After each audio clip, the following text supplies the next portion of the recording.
Hi, my name is Dr. Siobhan Graham. I'm the GP at Vitalis Health Private GP Clinic in Belfast, and I'm here to talk to you today about acid reflux.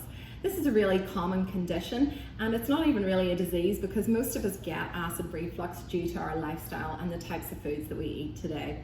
So when is it a problem? It's a problem whenever you get too much acid coming from your stomach right back up your esophagus, and it causes symptoms. So some of the common symptoms would be pain in your chest, sometimes pain on swallowing or discomfort in swallowing, and they're more serious symptoms that you need to see your doctor about. This is a little picture. This is the valve at the bottom of your esophagus. The esophagus goes from the back of your throat down to your stomach, and whenever you lie down, you can see that if this valve is a little bit weak or leaky, the food and even the acid is going to go back up your esophagus, and that's what causes symptoms for most people.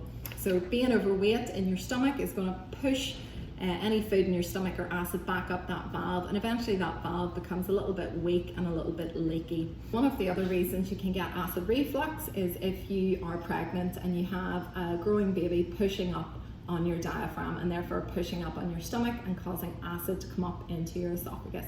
One of the other reasons we get acid reflux is stress, and stress is probably one of the biggest contributors to acid reflux that we ignore.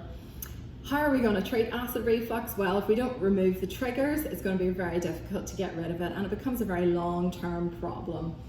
So changing your lifestyle, stopping smoking, alcohol, not eating chocolate too much, not drinking too much coffee, and all of the things that we mentioned before. If you do all of those things and they don't make a difference, such as even propping yourself up on pillows at night until the acid stays in your stomach, then you need to think about taking some medication. You can buy Nexium over the counter, you can buy Gaviscon over the counter, and some people try milk of magnesia as well. So if you try those for a couple of months and they don't work for you, you need to go and see your doctor and speak to them about it. So there are some serious symptoms that I mentioned at the beginning that you do need to go and see your doctor about. So if you have pain on swallowing, if you have regurgitation of food, or even just a discomfort in swallowing, it may just be acid reflux, but don't rely on that. Don't rely on a self-diagnosis. Go and see your own GP and let them make that decision. If you have pain in your chest, so even pain up here in your throat, at the bottom of your chest where your stomach is, you need to see your doctor and make sure that it's not your heart, particularly if you're at risk of heart disease.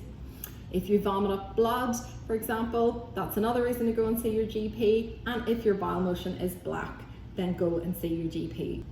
So I hope I've given you some insight into what acid reflux is coming up from your stomach, and what the symptoms are, what things cause it, and when to see your doctor and get help as soon as possible. Thank you.